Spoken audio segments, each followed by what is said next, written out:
오늘 말씀은 두 가지 메시지를 담고 있습니다. 첫째는 내가 안 하면 하나님이 하게 하신다는 거예요. 본문 1절 보면 스데반 집사님이 순교하신 후에 예루살렘 교회에 큰 박해가 일어났습니다. 이 박해 때문에 일어난 현상 중에 하나가 뭐냐 하면은 흩어짐입니다.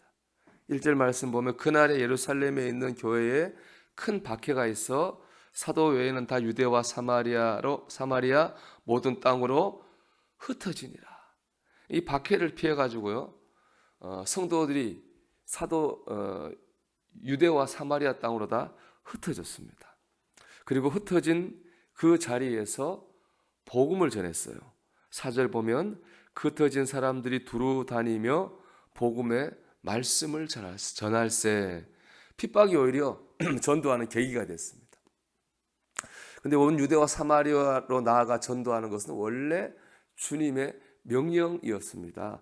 우리 사도행전 1장 8절을 보면 오직 성령이 너희에게 임하시면 너희가 권능을 받고 예루살렘과 온 유대와 사마리아와 땅끝까지 이르러 내 증인이 되리라 하시니라. 이게 사도행전의 시작이거든요. 그런데 성도들은 주님의 말씀을 따라 유대와 사마리아로 나아가지 않았어요. 그냥 예루살렘에 머물렀습니다. 예루살렘이 너무 좋았거든요. 사도행전 2장 46절 말씀 보면은 날마다 마음을 같이하여 성전에 모이기를 힘쓰고 집에서 떡을 떼며 기쁨과 순전한 마음으로 음식을 먹고, 그렇잖아요. 모이면 예배드리고 또 교제하고 예루살렘에서의 신앙생활과 모든 것이 너무 좋은 거예요. 그러니까 주님의 말씀을 따라 유대와 사마리아로 가지 않고 예루살렘에 머물러 있었습니다.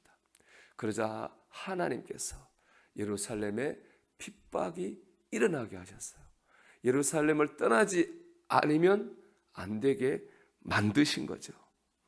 이런 박해 때문에 유대와 사마리아로 전도하라는 주님의 뜻이 이루어졌습니다. 성도들이 안 하니까 하나님이 하게 하셨습니다. 여러분, 우리가 안 하면 하나님이 하게 하십니다. 대표적인 기도 생활이죠. 우리가 기도했는데 기도 안 하면 하나님 어떻게 하십니까?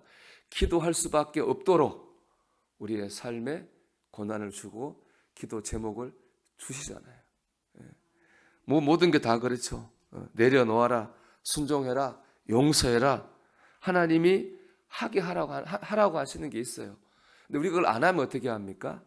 하나님이 우리로 하여금 그거를 하게 하셔요. 그런데 문제가 하나 있죠. 하나님이 하게 하시는 항상 뭐가 따라요? 아픔이 따라요. 그렇잖아요. 박해라고 하는 게 아픔이잖아요. 보면은 막 울고 감옥에 갇히고 이런 고통이 있었단 말이에요. 그 고통을 통해서 하나님이 하게 하시는 겁니다. 여러분, 우리가 하나님이 하게 하시기 전에 은혜와 성령의 인도하심 가운데에 우리가 먼저 순종할 수 있게 되기를 주의 이름으로 축복합니다. 두 번째, 고난이 오히려 하나님의 뜻을 이루는 도구가 되었습니다. 저는 성경을 분석할 때 이제 여러 가지 색깔 연필로 이렇게 분석하거든요. 그때 보면은 마귀, 고난 이런 거는 어두운 색깔로 해요. 검은색, 회색. 그리고 축복, 은혜 이런 거는 빨간색, 이런 거 밝은 색깔로 해요. 제가 성경 분석하면 오늘 말씀 박해는 당연히 검은 색깔로 제가 이 표시를 했어요. 근데 성경을 다 분석하고 보니까요, 재밌는 걸 발견했어요.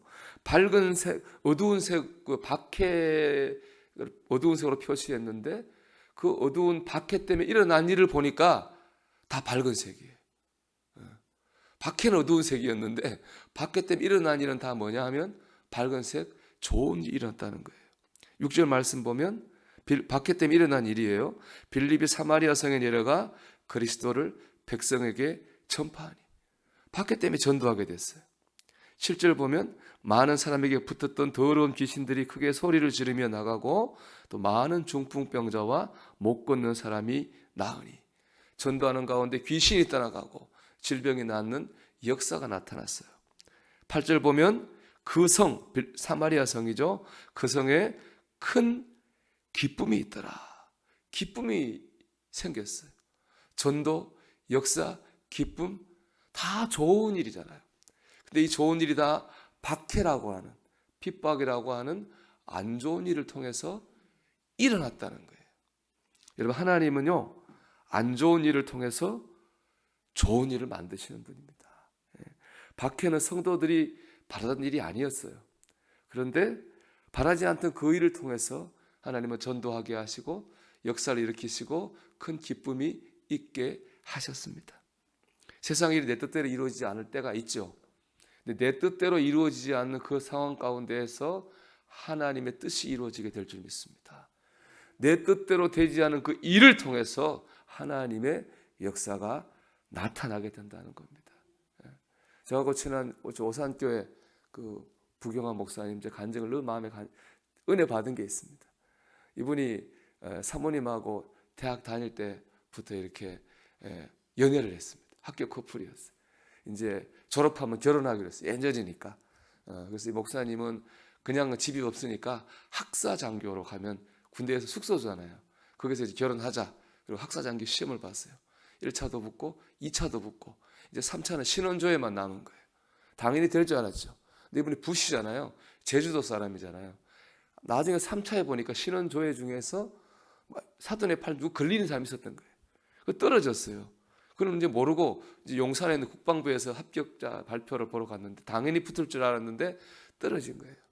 학교가 제 학교 서대문에 있는데 용산 서대문 오는데 내는 우셨대. 그 울만하죠. 너무 낭만이 계획이 다 무너졌으니까 낭망이 되죠. 그리고 이제 그 당시에는 학사장교 시험에 뜨지 무조건 군대를 가야 돼요. 예. 세상으로 표현은 끌려가야 되는 거예요. 이제 논산 훈련소 가는데 아침에 그 어머니 권사님이 그러더랍니다. 아들아 잠깐 와봐라. 그리고 성경을 딱 펴더니 로마서 8장 28절 읽어주시더라는 거예요. 하나님이 사랑하시는 자 그 뜻대로 부르심을 입은 자들에게는 모든 것이 합력하여 선을 이루느니라. 네가 지금 어떤 마음으로 가는 줄 아는데 네가 실망한 것도 알지만 그 모든 일에는 다 하나님의 뜻이 있다.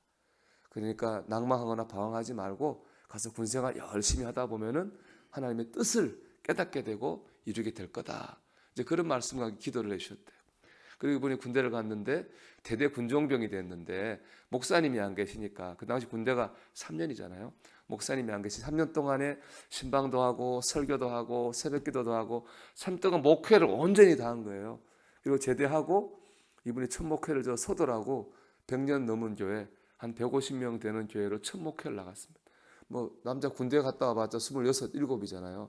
지금 보면 한참 어린 거죠. 뭐 그 나이에 그 교회를 목회했는데 그분이 하시는 말씀이 군대에서 3년 동안 훈련 안 받았으면은 도저히 감당할 수 없었을 거라고. 하나님의 뜻이 정말 있었다고. 그런 간증을 하는데 정말로 은혜가 됐습니다. 여러분, 하나님의 뜻이 있습니다. 하나님은 안 좋은 일을 통해서 좋은 일을 이루시는 분입니다. 우리가 낙심하지 말고 어떤 일을 만났다 할지라도 하나님을 의지하여서 담대하게 나가야 될 줄 믿습니다. 또 그런 생각합니다. 우리 주변에 있는 사람이나 자녀들이 그런 일을 만났을 때 담대하게 하나님 뜻이 있다라고 붙잡아 줄 수 있는 그런 어른이 되고 신앙인이 된다면 얼마나 좋겠습니까? 저와 여러분이 이런 중심을 가지길 축복합니다. 하나님은 안 좋은 일을 통해서도 좋은 일을 이루시는 분인 줄 믿습니다. 우리가 이런 중심을 가지고 오늘도 살아갈 수 있게 되기를 주의 이름으로 축원합니다.